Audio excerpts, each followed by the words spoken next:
한국에 최초로 들어온 선교사 가운데 언더우드 선교사가 있습니다. 연도상으로 보면 한국 최초로 선교 전도의 씨를 뿌린 선교사라고 그렇게 기록이 되어 있습니다. 그런데 한국 선교사적 인물 중에 전환점이 되는 인물도 이 선교사 외에도 많은 선교사들이 있습니다.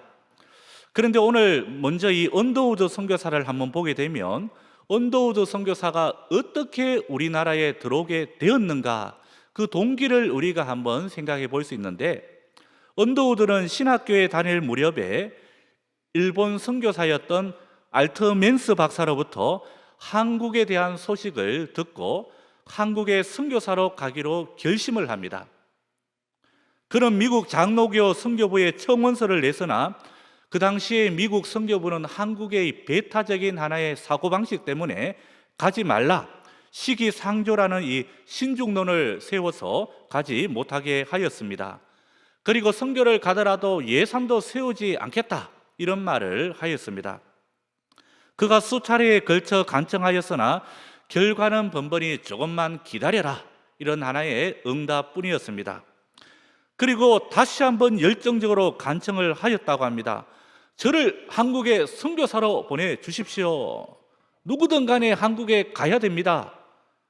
그런데 뜻밖에도 그때의 선교 헌금을 내려왔던 어떤 믿음의 사업가가, 후원자가 이렇게 물질을 후원함으로 말미암아 이렇게 해서 한국 선교로 들어갈 수가 있었다는 것입니다. 이것이 오늘날 생각해 보면 그 선교사와 또 한국에 있는 사람들과의 만남 중에 만남, 하나님의 계획적인 만남이 아닐까, 이런 생각을 해볼 수가 있습니다. 오늘 본문의 말씀에도 이방인들을 구원하시고자 하는 여호와 하나님의 마음을 우리가 알 수가 있고, 우리도 이러한 말씀을 은혜의 측면에서 오늘 본문을 한번 접근을 해보려고 합니다. 사도행전 10장은 선교사적 입장에서 굉장히 중요한 장입니다. 왜냐? 최초로 이방인 선교가 이루어지는 하나의 장입니다. 최초로 이방인 선교로 믿은 사람이 누구냐 보니까 오늘 고넬료라고 말할 수가 있습니다. 그리고 이때부터 유대인들에게만 이렇게 좁게 전했던 이 복음이 고넬료를 이렇게 전도하고부터 이방인에게로 전거되기 시작을 합니다. 그러니까 이 선교의 바람이 한번 부니까 유대인이 1이다 그렇게 말을 하게 되면 이제는 이방인은 백이요 천이고 만이다, 이렇게 우리가 볼 수가 있습니다. 그리고 교회가 엄청나게 그때부터 세워지기 시작을 합니다. 그런데 처음부터 이 모든 일이 이루어지느냐? 우리는 이렇게 생각을 하죠. 이 바울을 통해서 하나씩 전도해서 이방인 전도와 선교가 이루어졌을 것이다, 이렇게 생각을 했는데 그게 아니었습니다. 하나님의 일하시는 방법이 있는데 그 방법이 뭐냐? 그 방법은 바로 은혜라는 측면에서 바라다 봐야 됩니다. 여러분, 그 은혜라는 이 말의 반대말이 무언가 한번 찾아보니까 공로입니다. 공로. 그래서 은혜의 형태가 무엇인가 바라다 보니까 또 다른 말로 말하면 은혜의 하나의 형태가 만남으로 이루어지는 것입니다. 만남이 무엇인가? 이미 거의 완성되어 있는 것들을 하나님께서 만나게 하셔서 굉장히 빠른 속도로 일이 진행이 되어 버리더라는 것입니다. 여러분, 우리는 때로는 어떤 사람을 양육하고 훈련시켜서 사람을 키워서 뭔가를 한다, 대체로 이러한 것들이 굉장히 많습니다. 그래서 이 노력으로 무언가를 이루어내야 된다, 키워서 한다, 씨 뿌리고 거둘 것이다. 물론 이것은 교회 공동체 안에서 굉장히 중요한 하나의 부분입니다. 그리고 틀린 얘기도 아닙니다. 그런데 하나님의 이 방법 가운데 보니까 하나님의 측면에서 하나님께서는 이미 다 된 것 주시기도 한다라는 것입니다. 내가 짓지 않은 집을 주신다, 내가 품지 않은 포도원을 준다. 그게 다 무엇입니까? 은혜의 측면 가운데 바로 만남이라는 것입니다. 그래서 만남을 통해서 하나님께서 일을 하시는 경우가 있더라는 것입니다. 오늘 여러분 베드로가 나오는데 베드로가 이방인의 사도가 되어서 어느 세월에 다 사람들을 훈련시켜서 양육을 하겠습니까? 그런데 하나님은 좀 바쁘셨어요. 이미 고넬료라는 사람을 예비시켜 주셨습니다. 고넬료와 이 만남을 통해서 하나님께서는 굉장히 빠른 속도로 베드로가 복음 전가할 수 있는 길들을 예비시켜 주셨던 것입니다. 그러므로 여러분, 이러한 하나의 부분은 은혜라는 부분인데, 기독교가 여러분 은혜 아닙니까? 그러면 이 은혜의 구체적인 용어가 실질적으로 우리에게 다가올 때는 어떠한 하나의 만남을 통해서 우리 가운데 다가옵니다. 하나의 예지만 이런 비유가 있겠죠. 예를 들어서 내가 이제 청년이 되어서 장성해서 출가를 하고 가정을 이루고 결혼을 해야 되는데 내 힘으로 결혼을 하겠다, 물론 이런 마음도 있죠. 그런데 여러분, 실질적으로 우리가 한번 보게 되면 열심히 만나고 소개팅도 해야 되고 뭐 이렇게 열심히 다녀야 됩니다. 그런데 한번 이렇게 지나간 세월을 보니까 열심히 만나서 결혼하신 분도 있지만 어느 한순간에 단숨에 만나가지고 은혜로 결혼을 하신 분들도 있습니다. 그게 무슨 얘기인가? 이게 만나자 말자, 만남의 복이죠. 그래서 만남의 복이라는 것은 성경적으로 볼 때 내 힘이 아닙니다. 만남의 은혜가 임해야 된다는 것입니다. 오늘은 첫 번째로 이 어두운 시대를 살아가고 혼돈된 시대를 살아갈 때에 우리가 날마다 생각해야 될 것이 무엇인가? 무엇보다도 우리는 모든 사람들과 함께 살아가는데 오늘 첫 번째로 만남의 축복을 구해야 된다입니다. 그래서 이것은 우리 삶에서 은혜가 절대적으로 필요하다는 것을 보여줍니다. 여러분, 성경적으로 볼 때 하나님께서는 은혜를 부어주실 때에 사람과 사람, 인물과 인물 간의 이런 하나의 만남과 사건과 이런 스토리를 통해서 하나님은 일을 하셨습니다. 물론 은혜는 기적도 있습니다. 오직 은혜, 솔라 그라티아, 기적도 있습니다. 기적을 통해서도 일하시지만 하나님은 사람과 사람을 만남을 통해서 함께 일을 하시더라는 것입니다. 오늘 말씀을 보니까 지명이 두 군데 나옵니다. 지명.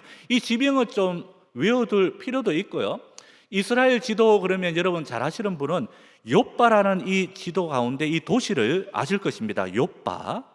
그리고 욥바 위에 보면 가이샤라도 있는데 가이샤라 이런 하나의 장소도 등장을 합니다.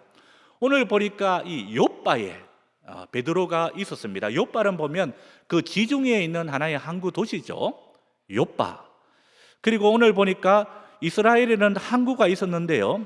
이스라엘 지도에서 딱 중간쯤에 여러분 그 바닷가에 욥바라는 곳이 있습니다. 서쪽이죠. 그리고 여러분 서쪽에서 이제 동쪽으로 한번 가보게 되면 거기 어떤 도시가 나오냐? 내륙에 예루살렘이라는 도시가 나오고요. 또 동쪽으로 쭉 들어가면 거기에 여리고라는 지역이 나옵니다. 그래서 이스라엘 지도를 한번 보면 이렇게 선을 가로질러서 여리고, 예루살렘 그리고 바닷가에 욥바라는 것으로 하나의 수직적인 그림이 그려진다는 것입니다. 그래서 이 지역은 굉장히 중요한 하나의 지명이 됩니다. 그리고 욥바라는 이 도시는 지금도 여러분 남아 있느냐? 남아 있습니다. 그런데 이름이 좀 바뀌어 가지고 텔아비브, 그 텔아비브 공항이 있는 지역인데 테라빔 이렇게 이름을 붙이기도 합니다. 그래서 욥바, 텔아비브 그러면 같은 도시인데 이스라엘의 전통적인 항구, 지금의 이스라엘의 행정 수도입니다. 그래서 이스라엘은 수도를 내륙 예루살렘으로 이렇게 옆으로 옮기고 싶어 하지만 이 종교적인 문제로 그것이 잘 안 됩니다. 그러므로 또 이 여리고, 예루살렘, 이 욥바, 다른 말로 텔아비브인데 이 도시가요 거의 수평적으로 위도상에 그려져 있다는 것입니다. 무엇보다 욥바는요 이스라엘의 중심 도시고 전통적인 이스라엘의 항구 도시가 되는 것입니다.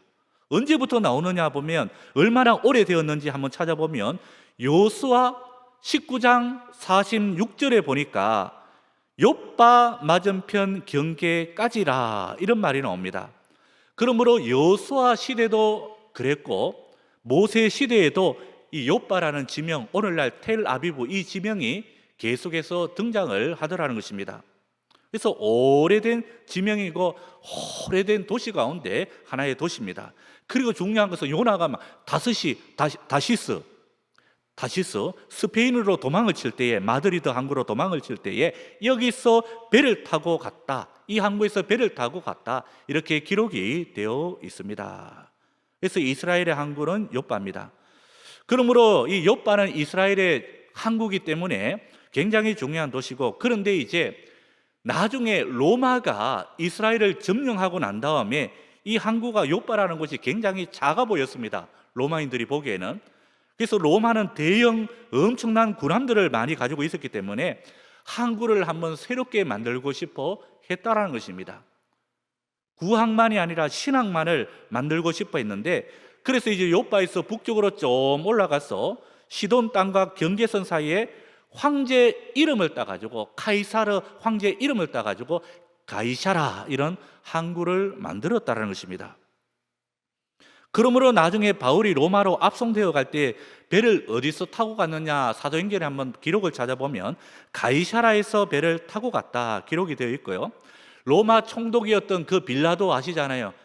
사도신경에도 등장하는 빌라도, 줄이 모실 때까지 저주를 받고 있어요. 이 빌라도가요 어디서 살았겠느냐, 바로 가이사라에 관사가 있었다고 기록이 되어 있습니다. 그래서 로마는 이스라엘이 말 안 들으면 그대로 치려고 군대를 가이사라 항구에 주둔을 하고 있었던 것입니다. 그래서 가이사라 항구 그러면 로마의 주둔지, 이 딱 한 가지만 생각을 하면 되겠습니다. 바로 그곳에 생소한 로마 이름을 가진 고넬료라는 사람이 살았습니다. 어디에? 가이사라에. 그 장소에서 뒷구절에 보면 베드로와 고넬료가 딱 만났다고 이렇게 기록이 되어 있습니다. 그러니까 오늘 서두에도 말했지만 하나님께서 이방인 선교를 문을 열고 싶어 하는데 어떤 것을 통해 가지고? 사람과 사람의 이 만남을 통해 가지고 일을 하십니다. 그래서 하나님의 은혜를 달라고 할 때에 제일 먼저 느끼는 것이 뭔가 보니까 하나님이 오늘도 어떤 만남을 주실까? 그래서 여러분, 이 은혜라는 것을 예민하게 생각을 하는 사람들은 이 만남이라는 것을 굉장하게 예민하게 느낍니다. 하나님이 이 사람을 왜 만나게 해 주셨을까? 왜 이런 어려운 사람을 또 만나게 해 주셨을까? 혹여나 어려운 문제를 만나게 해 주셨다 그러면요, 그건 성경적으로 볼 때 사명이죠, 사명. 그게 하나님이 주시는 길이라는 것입니다. 여러분, 삶 속에서도요, 자꾸만 움츠려 있지 말고 한 곳에 이렇게 골방적으로 가지 마시고 다 가슴을 열으셔가지고 사람들 만남을 통해 가지고 하나님의 은혜를 충만히 누릴 수 있는 우리 성도님들 되시기를 바랍니다.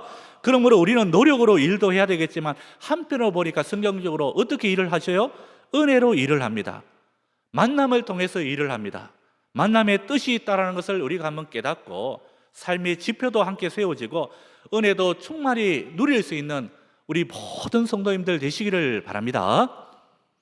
오늘 두 번째로 우리가 마지막으로 한번 보게 되는 것은 우리 각자 한 사람 한 사람이 오늘 등장하는 이 고넬료, 직업이 백부장이었죠.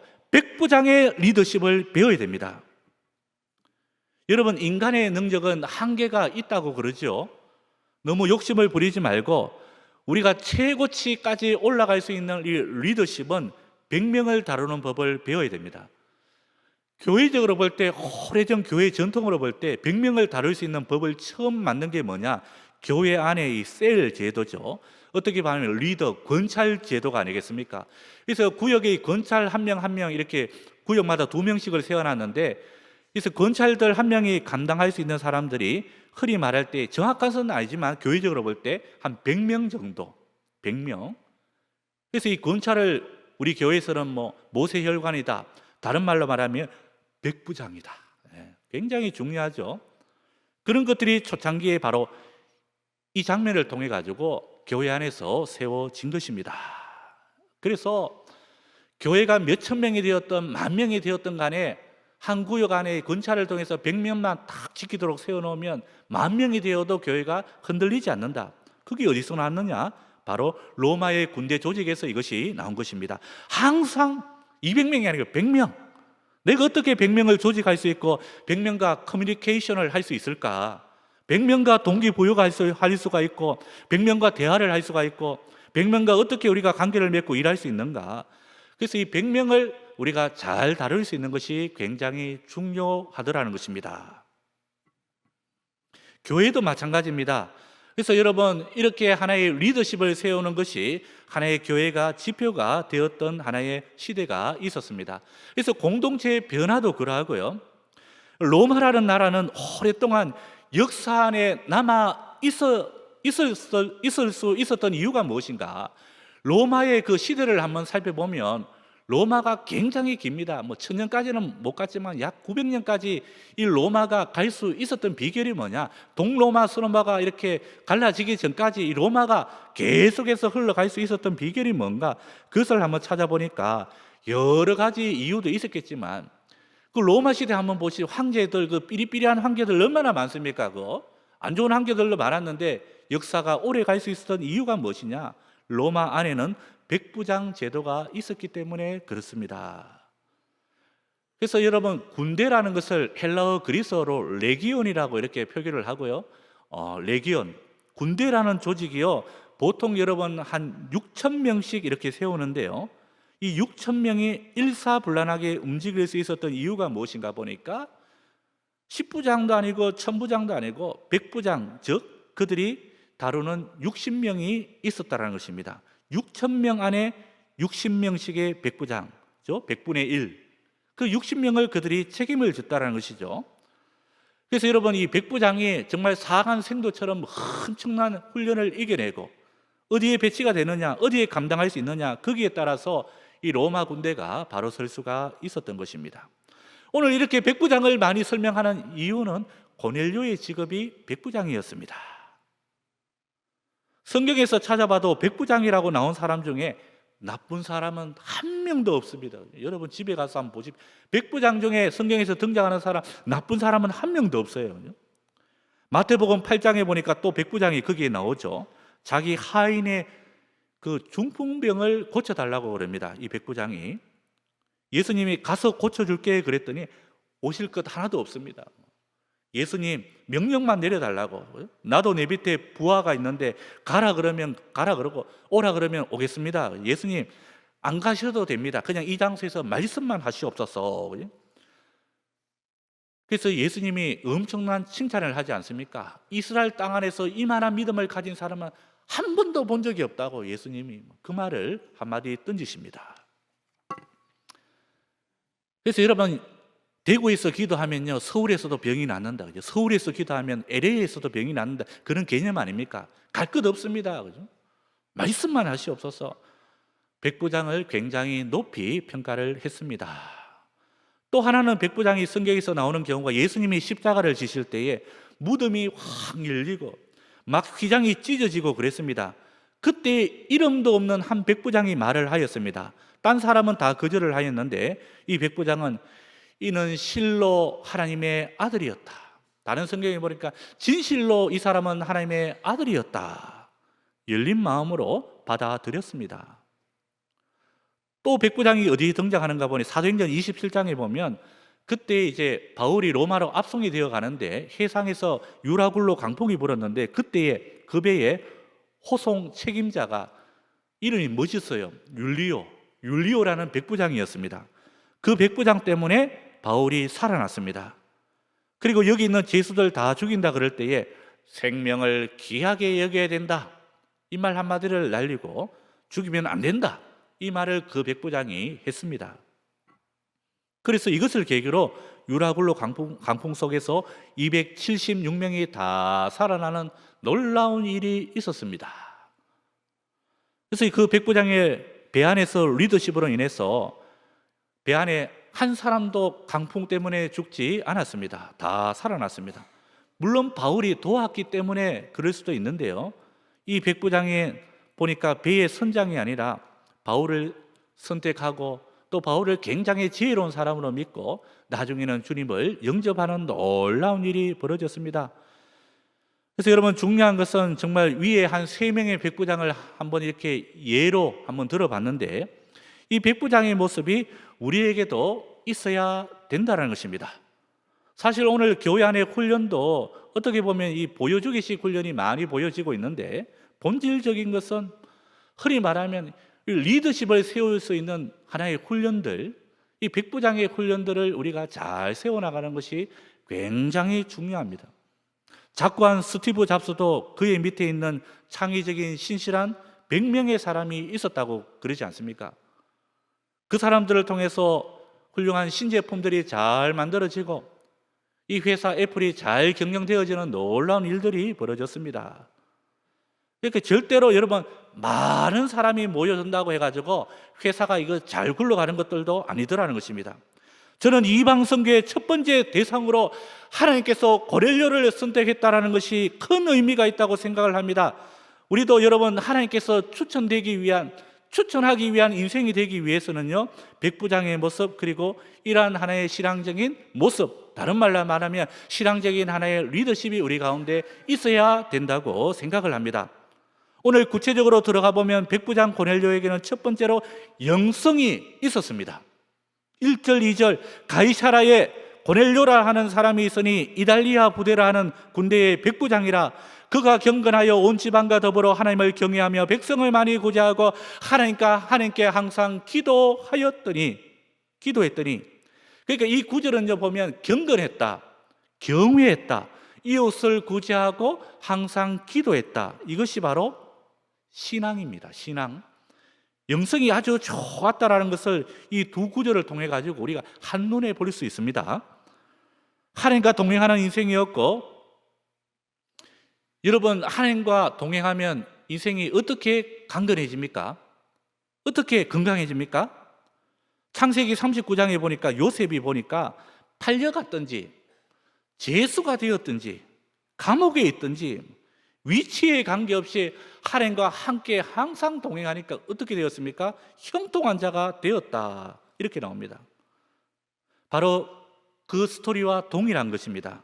위치에 관계없이 하나님과 함께 할 때에 하나님의 축복이 임한다는 것을 우리에게 보여주고 있습니다.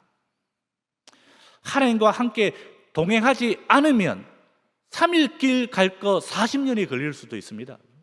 이스라엘 백성들에서 출애굽할 때 여러분 한번 봤지 않습니까? 이스라엘 백성들 출애굽해서 가나안 땅 들어오는데 3일 만에 갈 수 있는 길을 40년 동안 뺑뺑이를 3번 돌아가지고 그렇게 들어왔습니다. 오늘 우리가 하는 이 백부장 고넬료의 특징은 믿음의 축이 든든하니까 흔들림이 없는 축복의 통로였다는 것입니다. 그리고 고넬료의 두 번째 특징은 항상 열린 마음이 있었습니다.